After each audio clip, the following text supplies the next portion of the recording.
유네스코 물안보 국제연구교육센터 2022년 물기업 재직자 역량 강화 온라인 교육 물 분야 기후변화와 탄소 중립 강의를 맡은 단국대학 독호석 교수입니다.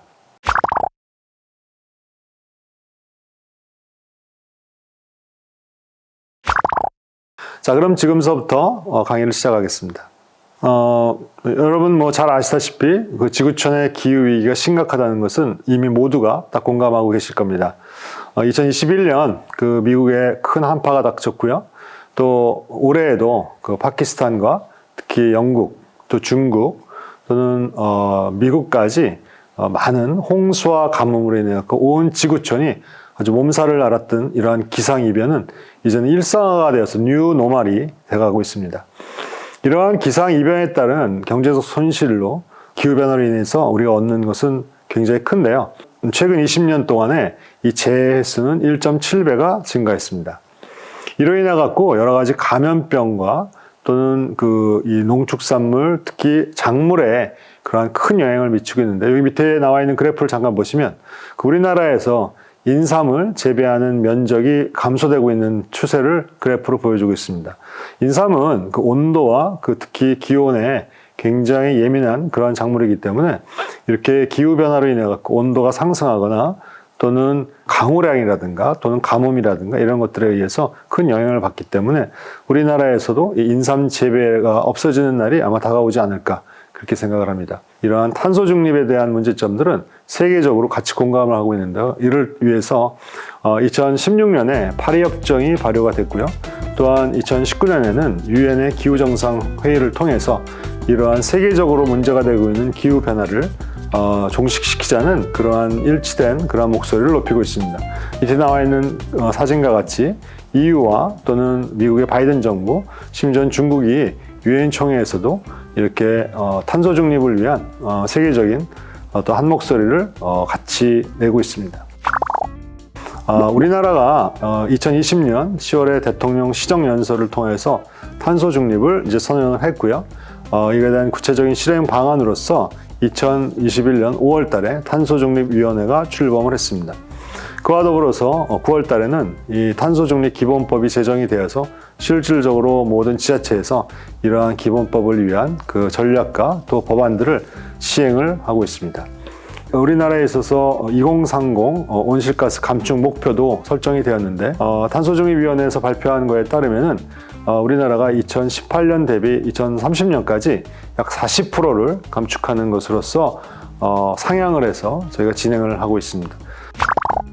그러면 각 국가별로 이러한 그 탄소 중립에 관련된 동향을 말씀드리도록 하겠습니다. 우선 미국의 탄소 중립 동향인데요. 특히 물 분야인 하수처리 분야에 있어서 에너지를 사용하는 그러한 분야에 어떻게 하면 효율적으로 에너지를 절감할 수 있는가에 대한 그러한 세부 정책들인데요. 우선 바이오가스를 생산함으로써 이러한 하수처리장에서 나오는 그러한 여러 가지 에너지원을 이용해서 재생에너지라든가 또한 태양광 발전을 통해서 신재생에너지로 다시 활용하려는 그러한 정책들이 지금 지원이 되고 있고요. 또한 거기에 따라서는 RIPS라든가 ITC라든가 그다음에 PTC 제도와 같은 신재생에너지를 적극 활용할 수 있는 그러한 제도들도 같이 보급이 되고 있습니다. 또한 EU에서는 이러한 미국과 유사한 이러한 신재생에너지의 어떤 공급 목표를 조금 더 높이기 위해서, 또 하나는 재생에너지를 활성화시키기 위한 그러한 세부적인 법과 그 다음에 실행 계획들이 구체화되고 있는데요. 거기에는 하수처리 시설의 에너지의 효과를, 효율성을 평가하는 그러한 무슨 솔루션과 그 다음에 하수 중에 유기성 그러한 물질들을 회수하는 그러한 기술들, 또는 거기에 따른 인센티브, 특히 발전 차액 제도라든가 또 프리미엄 지원 제도, 이러한 미국과 비슷한 그러한 다양한 지원 제도들도 운영을 하고 있습니다. 일본의 경우도 이러한 하수처리장에서 나오는 여러 가지 슬러지, 어떻게 보면 굉장히 처리하기 힘든 오염 물질인데요. 이러한 것들을 바이오매스로서 다시 에너지원으로서 사용하는 그런 아주 적극적인 정책을 펴서 슬러지의 재활용률을 일본 같은 경우에 85%까지 높이는 그러한 정책들을 수행하고 있습니다. 거기에는 이제 바이오솔리드 활용 기본 계획이라든가 또는 하수 슬러지를 에너지화하는 기술 가이드라이드라든가 뭐 이러한 것들을 통해서 기존에 있는 최종 침전제 능력을 향상시키는 그러한 구체적인 세부적인 기술도 적용이 되고 있습니다.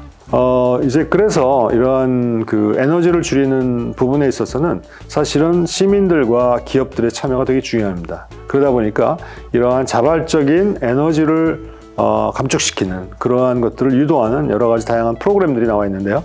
여러분 이러한 그 여기 나와 있는 그 그림들 또는 이 마크들을 보신 분들 계시겠지만 이것이 에너지 스타라고 해서 에너지를 절감시켜주는 그러한 여러 가지 프로그램들을 여기서 보여주는 그러한 마크라고 말씀드릴 수가 있습니다. 다시 말해서 이러한 것들의 효율화를 얻었을 때 얻을 수 있는 인증 마크라고 말씀드릴 수가 있죠.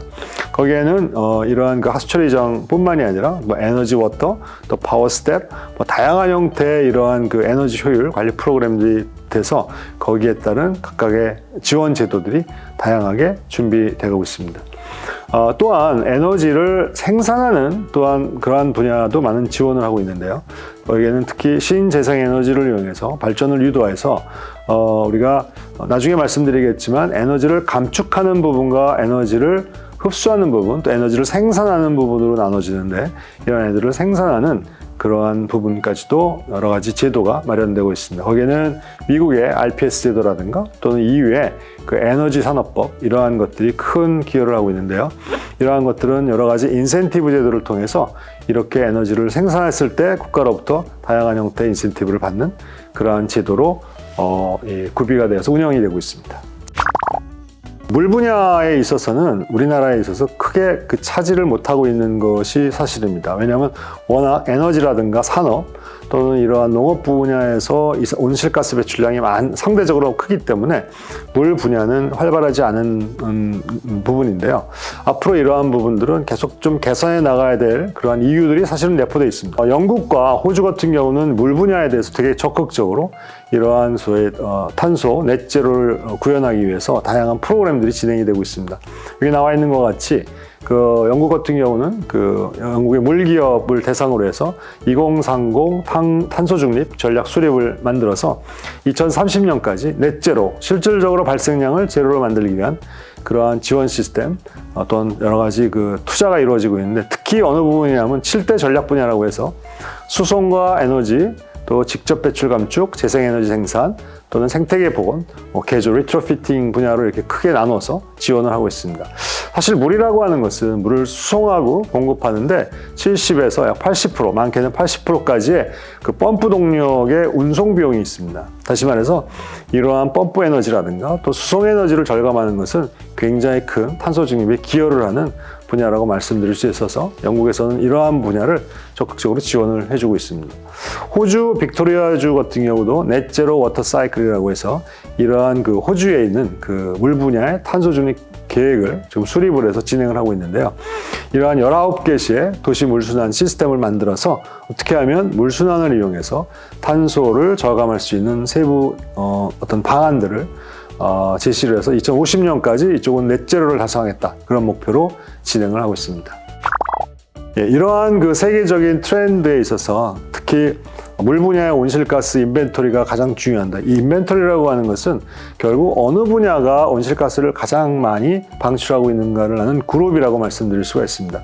거기에는 뭐 에너지라든가 또 산업 또는 농업 또는 그 여러 분야로 구성이 되는데 이러한 분야별로 배출되는 에너지원을 구체적으로 관리하는 전략이라고 말씀드릴 수가 있습니다. 반면에 이러한 분야에 있어서 물은 폐기물 분야의 이렇게 일부로서 지금 구성이 일부 되어 있는데요. 이러한 것들을 그 관리하기 위해서 그 그룹을 이 배출 원별로 이것을 스코업을 셋으로 나눠서 관리를 하고 있습니다. 첫 번째는 스코업 1으로 해서 이러한 직접적인 이산화탄소 또는 온실가스 배출원을 구분하고 있고요. 두 번째는 이러한 것들에 대한 간접 배출, 소위 말해서 이 전기라든가 또는 이러한 여러 가지 기타 스팀 이러한 것들이 발생되면서 나오는 것들을 간접 배출로 구분을 하고 있고, 스코업 3 같은 경우는 아예 그 이외의 기타 산업 또는 인간의 활동을 통해서 또 기업의 활동을 통해서 나오는 배출가스를 구분을 하고 있습니다. 그거 구체적으로 다음 장에서 설명을 하도록 하겠습니다. 여기에 보시면 그림이 3개가 나와 있는데 스코프 1, 2, 3를 지금 방금 말씀드린 것 같이 그 원에서 발생되는 직접적으로 나오는 직접 배출 스코프 1과 그 다음에 이 전기시설 또는 여러 가지 스팀이라든가 또는 이러한 것들을 통해서 배출되는 온실가스를 간접 배출로서 스코프 2로 정의를 하고 있고요.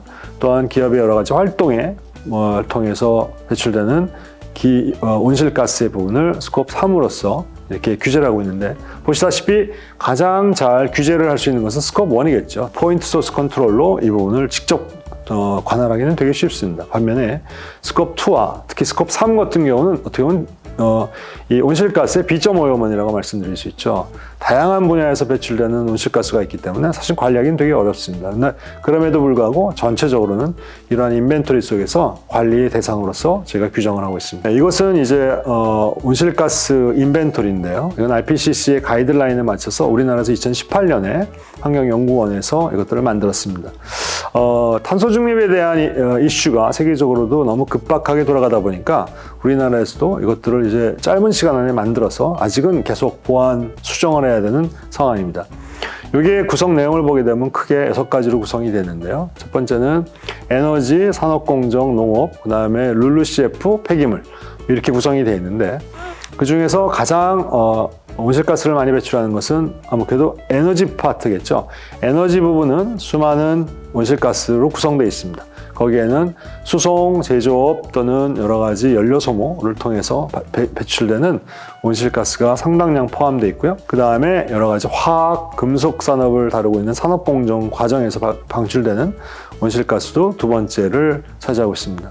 반면에 농업 분야도요, 상당한 양의 온실가스가 배출이 되고 있는데 그쪽에서는 벼를 재배하면서 생산하는 이산화탄소도 꽤 상당한 부분을 차지하고 있음을 알 수가 있습니다. 우리가 주목해야 될 것은 다음에 LULUCF, LULUCF라고도 하는 이러한 소위 토지 이용 변화와 임업, 특히 녹지 조성을 통해서 탄소를 흡수하는 아주 독특한 케이스입니다. 탄소 중립이라고 하는 정의를 다시 한번 이 자리에서 돌이켜 보면은 배출되는 탄소를 단소가 플러스라고 한다면 그 다음에 흡수되는 탄소가 마이너스로 해서 이 플러스와 마이너스가 제로가 되는 것을 탄소 중립으로 정의를 할 수가 있습니다. 그렇다면 이렇게 많이 배출되는 이산화탄소 온실가스가 플러스라면 그에 상응하는 마이너스로 흡수하는 부분도 상당량이 있어야지만 탄소 중립을 구현할 수가 있습니다. 그렇다면 여기 나와 있는 것 같이 LULUCF와 같은 토지 이용과 녹지 조성을 통해서 배출된 온실가스를 중화시킬 수 있는 그러한 어떤 역량과 또 분야를 활성화시키는 것이 탄소 중립의 가장 중요한 부분이라고 말씀드릴 수가 있습니다. 물론 이러한 탄소 중립을 이루기 위해서는 에너지라든가 산업공정, 농업 분야에서의 감축 분야, 리덕션 분야도 반드시 있어야만 됩니다. 그러나 그것보다는 이러한 소위 녹지라든가 또 임업을 활성화시킴으로써 에너지를 어떻게 하면 흡수를 극대화시키는 그러한 국가적인 전략들이 굉장히 중요하다고 말씀드릴 수 있습니다. 물 분야는 이 폐기물 분야에서 하폐수 처리에 포함이 되어 있습니다. 그래서 약 한 170만 톤 정도가 이렇게 배출되는 걸로 그렇게 구성이 되어 있는데요. 그래서 방금 말씀드린 것 같이 우리나라는 2018년 국가 온실가스 총 배출량은 약 7억 2,700만 톤으로 책정이 되어 있습니다. 아이러니하게 이 부분은 사실은 전부 우리가 계산을 통해서 추정한 추정치에 불과합니다. 그렇기 때문에 실측치하고는 상당한 괴리가 있는 것이 사실이고요. 그래서 그렇기 때문에 이것들은 계속적으로 이 실측지와 계속 조율해 나가서 어떻게 하면 이 분야가 실제로 발생되는 양이 이 정도라고 하는 것을 맞추는 것들이 되게 필요한 후속 작업이라고 말씀드릴 수가 있습니다. 이쪽에서 상하수도 분야가 차지하고 있는 것은 0.8%에 불과합니다. 그런데 이 상하수도 분야도 이러한 모델을 통한 이산화탄소 배출에 근거를 하다 보니까 여기 나와 있는 것이 재래식 생물하수처리 공정. 재래식 생물하수처리 공정이라고 하는 것은 기존에 있는 하수처리 공정입니다. 기존에 있는 하수처리 공정은 미생물을 통해서 이런 활성 슬러지라든가 소위 이러한 것들을 배양을 해서 유기물을 이산화탄소로 날려보내는 어떻게 보면 이산화탄소를 가장 많이 배출하는 그러한 그 반응조라고 말씀드릴 수가 있는데, 이러한 것들은 사실은 반영이 되지 않았다고 하는 것이 지금 1단계에서 만들어진 IPCC의 가이드라인에 저희들의 인벤토리의 내재적인 문제점이라고 말씀드릴 수가 있습니다. 앞으로는 이러한 그 이산화탄소, 소위 말해서 하수처리장에서 발생되는 이산화탄소도 반영이 될 수 있어야지 우리나라가 하수처리 공정에 있어서 실질적으로 개선을 할 수 있는 지원 제도를 만들 수 있는 근거가 되지 않을까, 그렇게 생각을 합니다. 다음으로는 환경부가 진행하고 있는 2050 물관리 분야에서 탄소 중립 실험 방안에 대해서 구체적으로 말씀을 드리겠습니다. 환경부는 크게는 세 분야, 그리고 구체적으로는 6개 분야에 의해서 이러한 탄소 중립을 구현하기 위한 정책을 진행 중에 있는데요. 첫 번째는 에너지를 줄이는 소위 리덕션 분야입니다. 에너지 사용을 절감하는 분야. 두 번째는 재생에너지로서 에너지를 신재생에너지로 생산하는 분야이고요. 세 번째는 탄소를 흡수해서 이것을 소위 발생된 이산화탄소를 감축시키는 그러한 흡수원을 조성하는 사업으로 구성되어 있습니다. 첫 번째는 에너지를 줄이기 위해서 물 관련 시설의 어떤 기초 시설에 대한 에너지를 효율화하는 것, 두 번째는 물수요 저감을 통한 용수 에너지를 절감하는 것, 그 다음에 두 번째 재생 에너지를 생산하기 위해서는 수상 태양광이라든가 수열 에너지를 생산하는 것, 폐기물에서 발생되는 유기성 바이오 가스를 에너지로 사용하는 것, 그 다음에 마지막으로 탄소 흡수원을 만들어서 수변 구역이라든가 또 홍수가 났을 때 상습 침수되는 지역들이 늘 있습니다. 그래서 홍수터라는 용어를 쓰는데요. 그 홍수터에 녹지를 조성을 해서 이산화탄소를 흡수하는 이러한 방안, 또 하나는 그 기존에 있는 많은 산단들이 사실 수많은 이산화탄소를 배출하는 어떤 그 원인을 제공했는데요. 이러한 것들이 저탄소 그린, 소위 녹지로 만들어져서 새로운 친환경 녹지 산단으로서 탈바꿈하는 그러한 정책을 진행을 하고 있습니다. 세부적으로는 물관리 기초시설에 대한 에너지 효율화로서 우리나라에서는 이제 그 탄소 중립을 위해서 그 정수장이라든가 이런 부분에 있어서 이 온실 가스를 저감할 수 있는 취수장으로서 탈바꿈하려는 22개의 정수장을 지금 이러한 에너지 효율화 정수장으로서 시도를 하고 있고요. 두 번째로서는 물수요 저감을 위해서 그 에너지 소비를 절감하는 부분인데요. 이 물수요라고 하는 것은 물 사용량입니다. 아까 말씀드린 것 같이 물을 공급하는 데는 약 70에서 많게는 80%의 많은 에너지가 소용이 되고 있고, 특히 수송 에너지로 많이 사용이 되다 보니까 물을 절약하면 사실은 이러한 근본적인 수송 에너지가 절감이 됩니다. 그래서 이러한 물수요를 저감시킬 수 있는 것도 같이 진행을 해서 어떤 물절약도 같이 필요하다고 말씀드릴 수가 있습니다. 그 다음은 물속에 있는 에너지를 우리가 활성화하는 겁니다. 이것은 에너지 하베스팅이라고 하는 것으로서 다양한 그 소위 버려지는 물, 또 수송하는 물 속에는 에너지에 있는 온도차, 수열이 가지고 있는데 이러한 것들을 전부 회수해서 사용하는 방법입니다. 대표적으로 롯데 월드라고 있죠. 롯데월드가 있는데 그쪽에서는 이러한 그 에너지를 이용해서 수열 에너지를 사용하는 것을 굉장히 큰 폭으로 사용을 하고 있는데, 이러한 것이 강원도에서도 이러한 25년의 시범 사업으로서 강원도에서도 이러한 수열 에너지를 사용하는 것을 계획을 세우고 있습니다. 또 하나는 태양광 시설이 지금 많은 산을 훼손시킨다라고 하는 여러 가지 부정적인 여론도 많이 있는데요. 이러한 저수지라든가 우리나라에는 수많은 댐, 이러한 곳에 이러한 수상 태양광을 설치해서 주민들이 이렇게 어느 정도의 지분을 내고 참여해서 주민 참여형의 수상 태양광을 설치해서 나중에 수익이 있을 경우에는 그것을 서로 공유하는 이러한 주민 참여형 수상 태양광도 계획을 세우고 있습니다. 그 다음에 이제 유기성 바이오 가스 사업 추진 방안인데요. 이거는 음식물이라든가 또는 폐수라든가 또 하수 찌꺼기는 사실은 분해되지 않은 에너지를 포함하고 있는 자원입니다. 그래서 이러한 것들을 그냥 버리기보다는 이러한 것들을 처리장에서 다시 에너지를 회수해서 메탄이라든가 이러한 가스를 회수해서 이러한 것들을 다시 사용하는 그러한 통합 바이오 가스 시설을 만들어서 에너지를 남김없이 계속 재활용하는 그러한 시설도 추진 중에 있습니다. 그리고 수변 구역과 그 다음에 홍수터에 대한 녹지를 조성함으로써 그 룰루CF 아까 말씀드린 에너지를 흡수할 수 있는 이 지역을 확대시키고요. 그 다음에 버려져 있는 그러한 산업단지를 역시 그 녹지와 식생림을 조성을 해서 녹지 탄소를 흡수하는 그러한 것들을 지금 시범 사업을 그렇게 진행을 하고 있습니다. 자, 마지막으로 이러한 이 탄소 중립을 위한 상하수도 분야에 있어서의 해외 적용 사례인데요.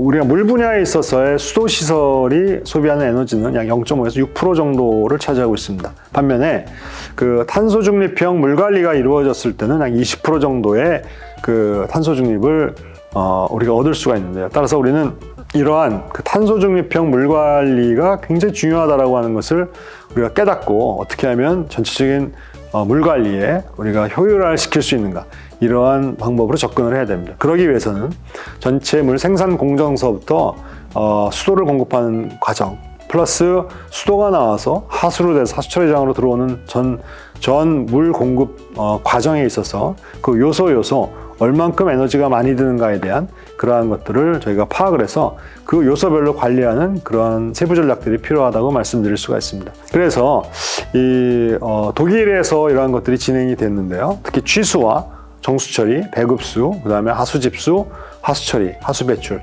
이러한 분야에 대해서 그 에너지가 얼만큼 드는가를 전부 측정을 해서 그것을 리스트업하고 이 분야를 어떻게 줄여야지 탄소를 절감할 수 있는가에 대한 그런 프로그램들이 만들어져 있습니다. 그것을 그 ECAM이라고 해서 Energy Performance and Carbon Emission Assessment and Monitoring이라고 하는 프로그램인데요. 이 프로그램을 이용하면 그 상하수도 전반에 걸쳐서 각 요소 공정별로 소요되는 에너지들을 다시 한번 검토를 하고 그것들을 평가해서 얼만큼 감축을 하면 전체적인 탄소 중립에 기여할 수 있는 부분들을 우리가 정량으로 우리가 얻을 수가 있습니다. 그래서 이러한 수도 사업자 또 하수도 사업자가 이러한 것들을 의사결정을 할 수 있는 굉장히 좋은 도움이 될 수 있는 프로그램이라고 말씀드릴 수 있고요. 이것을 해외에 적용한 사례가 바로 다음 슬라이드에 있습니다. 이것을 보시게 되면 그 멕시코와 태국의 사례인데요.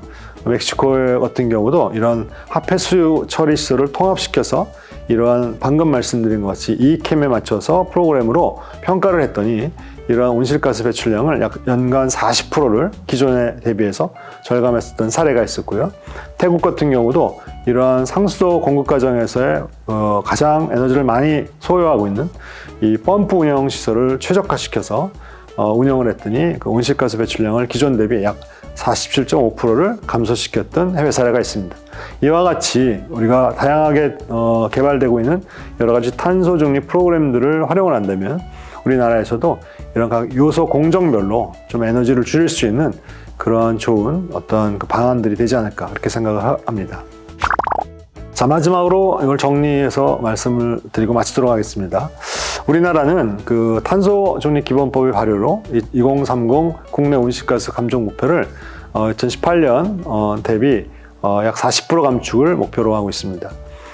또 하나는 그 USEPA에서 온실가스 인벤토리 배출량에 따라서 스코업을 1, 2, 3로 구분을 해서 직접 배출량을 분명히 관리를 하려고 시도를 하고 있고요.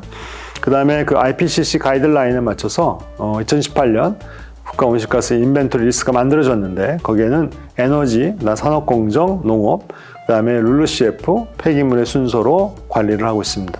그러나 이 LULUCF만이 사실은 탄소를 흡수하는 그러한 유일한 그러한 분야이기 때문에 향후에는 이러한 토지를 이용한 임업 또는 녹지를 조성을 통해서 이러한 온실가스를 흡수하는 그러한 부분을 또 지역을 확대 적용하면 이러한 그 탄소 중립을 빠르게 구현할 수 있는 그러한 방안이다라고 말씀드릴 수가 있고요. 이제 세부적으로 물 분야에 들어와서는 물 분야는 이러한 그 IPCC 가이드라인에 그 폐기물 분야에 포함이 되어 있는데요.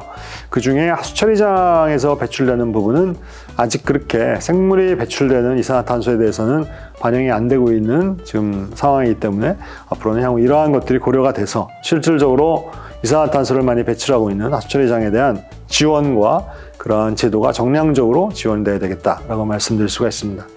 환경부는 우리나라에서 그 물 분야의 탄소 중립을 실현하기 위해서 에너지 사용 절감, 두 번째는 재생에너지 생산, 세 번째는 탄소 흡수원 조정, 이 세 분야를 집중적으로 계획을 세우고 있습니다. 이러한 상하수도 분야는 사실 탄소 중립에 대한 그 기여도가 그러한 그 탄소 중립 물 관리 방안에 대해서 20% 탄소를 절감함으로써 효과적이긴 하지만 그 수도 시설에 대해서는 0.5에서 6% 정도로 상대적으로 미미합니다. 그럼에도 불구하고 이러한 수도 시설도 관리할 수 있고 특히 공정별로 관리를 할 수 있는 그런 필요성이 높아지고 있는데, 이 독일에서 개발한 이런 이캠이라고 하는 프로그램들을 사용하게 될 경우에는 이러한 수소 사업자 내지는 하수 사업자들이 이러한 공정별로 이런 탄소 중립을 위한 공정 관리를 해서 탄소를 줄일 수 있다, 탄소 배출을 줄일 수 있다 라고 말씀드릴 수가 있고요.